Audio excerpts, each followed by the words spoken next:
Mas madali na ngayon at mas kumbinyente sa mga motorista ang pagbiyahe matapos buksan ang newly constructed Budo Bridge sa Malalaw National Road sa Kalinga. Karagdagang detalye mula kay Rod Asurin. Formal nang binuksan ang Budo Bridge sa kahabaan ng Malalaw National Road, Tabuk City noong Hunyo 27. Ang tulay na may habang 65 metro ay nasahang magpapabuti sa koneksyon at kaligtasan ng mga residente ng Malalaw, Agbanawag at Bulo, gayon din ng mga biyaherong patungo at paalis ng Isabela at Mountain Province.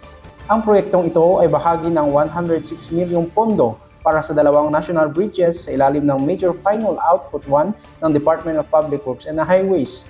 Kasama sa parehong pondo ay ang mga Cortan Bridge sa bayan ng Tanudan na kasalukuyang tinatapos. Ayon kay Punong Barangay Francisco Aguayas, mas ligtas na ngayon ang pagtawid sa lugar.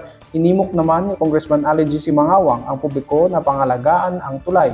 Ipinangako rin niyang irerekomenda sa susunod na kongresista ang pagpapailaw dito para sa mas ligtas na biyahe.